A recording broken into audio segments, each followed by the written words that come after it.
Hello students, आप सभी का स्वागत है कंपटीशन क्लब के ऑनलाइन प्लेटफॉर्म में। तो जैसा कि मैं आप आज की जो क्लास है हमारी वो भारतीय संविधान एवं राज्य व्यवस्था की क्लास है। तो पिछली क्लास में हमने जो है कुल मिलाकर के जो है 21 अनुच्छेद कवर कर लिए थे। अब हम लोग चलेंगे आज 22, 23 और 24 अनुच्छेद पढ़ेंगे। तो चलते हैं, आज की क्लास कवर करते हैं और डिटेल से समझते हैं एक एक अनुच्छेद को। तो आज हम लोग जो है 22 से 24 तक के अनुच्छेदों में चर्चा करेंगे। तो सबसे पहला अनुच्छेद हमारा जो है वो 22 है, 22 है। तो ये अनुच्छेद हमें क्या बताता है? तो आपको पता हो, गिरफ्तारी और हिरासत के मामले में आपको बताता है। ऐसा नहीं है कि कोई व्यक्ति आए किसी को भी उठा ले जाए, ठीक है ना।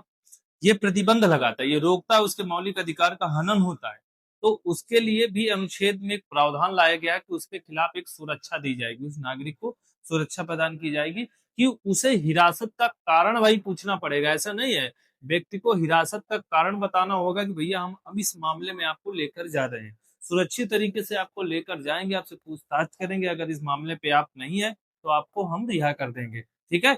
मगर किसी भी व्यक्ति को मनपसंद के वकील परामर्श करने का भी अधिकार देता है। ऐसा नहीं है कि वो वकील पर उसका अधिकार ना हो कि वो जो मतलब प्रशासन चाह रही है या कोर्ट चाह रहा है उसको वकील दे रहा है, ऐसा नहीं है। कोई भी मनपसंद अपना वकील कर सकता है अपने मामले को सुलझाने के लिए। फिर गिरफ्तार व्यक्ति को गिरफ्तारी के बाद जब हम मजिस्ट्रेट के समक्ष प्रस्तुत करते हैं तो उसमें 24 घंटे के अंदर प्रस्तुत करते हैं। तो यात्रा का जो समय होता है वो बेटा नहीं जोड़ा जाता, याद कर लीजिएगा, ये कई बार जोड़ा नहीं जाता, ये कई बार क्वेश्चन आया है, ठीक है। तो इसमें यात्रा का समय नहीं जोड़ा जाता है जब हम मजिस्ट्रेट के समक्ष 24 घंटे के अंदर उसको प्रस्तुत करते हैं, ठीक है ना। दूसरी बात, हम एक नोट आपको करे दे रहे हैं कि निवारक निरोध मामले में 3 महीने से अधिक किसी भी व्यक्ति को नजरबंद करके नहीं रखा जा सकता, उसे अकेले नहीं रहा जा सकता। परंतु ये जो मामला है वो विदेशी शत्रु पर लागू नहीं होना, उसके लिए फिर सलाहकार बोर्ड के पास जो हमें अनुमति लेनी पड़ती है, ठीक है ना। हम बात करते हैं अनुच्छेद 23 की। अब अनुच्छेद 23 और 24 दो, ये क्या है? शोषण के विरुद्ध अधिकार, शोषण के विरुद्ध अधिकार है। तो आपको याद रखना पड़ेगा कि शोषण के विरुद्ध जो अधिकार है वो 23 और 24 के अंतर्गत रखे हैं। इसमें कहा है मानव तस्करी और बाल श्रम का निषेध करता है। तो आपको मैं बता दूं कि इसमें 3 प्रकार के शोषण की मुक्ति दिलाता है, 3 तरह के शोषण से हमें मुक्त रखना चाहिए। एक तो बाल श्रम, बाल श्रम का निषेध करता है। दूसरा बेगार, बेगार को बताता है। और जो तीसरा आपका होता है तो बेगार होगा आपका। इसके बाद मानव तस्करी। अब मानव तस्करी में आपको पता होना चाहिए कि मानव तस्करी क्या है, ठीक। तो बाल श्रम आपको मैं बता दूं कि बाल श्रम वो चीज होती है कि जबरदस्ती किसी से काम करवाना, ठीक है।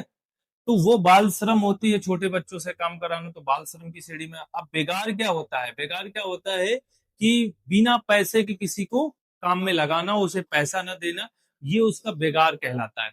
जैसे दास प्रथा होती है, मानव तस्करी में है। जैसे मानो मैं महिलाएं बच्चे वो लोग बेच आते हैं, आपको पता है बहुत सारी छोटी छोटी महिलाओं को जो है उनके धंधों में बेच आते हैं और फिर जाके वो महिलाएं का जो जिंदगी होती है वो बिल्कुल नष्ट हो जाती है।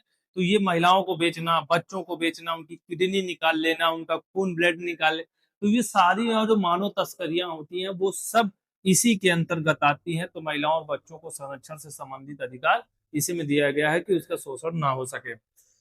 24 में बताया है कि 14 वर्ष से कम उम्र के जो बच्चों के किसी भी कारखाने में, खदान में काम करने पर रोक लगाता है। मतलब कोई भी जोखिम भरे ऐसे काम है जहां पर 14 वर्ष से कम उम्र के बच्चे काम नहीं करें।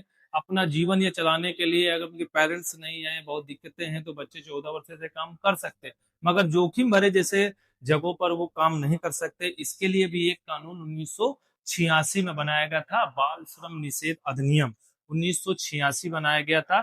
तब से रोक लगाया गया है, 14 वर्ष से कम बच्चे जो वर्ष से जो कम बच्चे हैं उनमें निषेध लगाया गया है कि वो जोखिम भरे कारखाने पे काम नहीं कर सकते।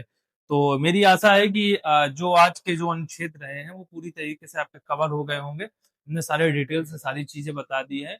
ये तो है कि आपको कंसेप्ट क्लियर हो रहे होंगे बिल्कुल, क्योंकि आप डायरेक्टली किसी भी चीज को पढ़ते हैं और फिर उस पे जो है डिटेल से नहीं समझते तो वो कंसेप्ट क्लियर नहीं होता।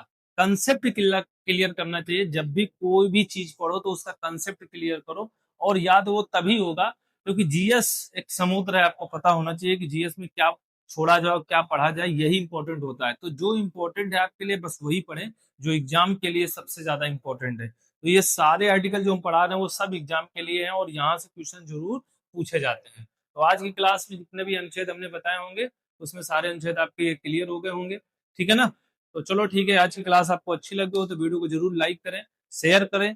ठीक है, सभी को बताएं हमारे चैनल के बारे में, उनको क्लासों के बारे में बताएं कि किस डिटेल से चीजें बताई जा रही हैं इस क्लास में। तो मिलते हैं फिर नेक्स्ट वीडियो में। थैंक यू सो मच, धन्यवाद, जय हिंद, जय भारत।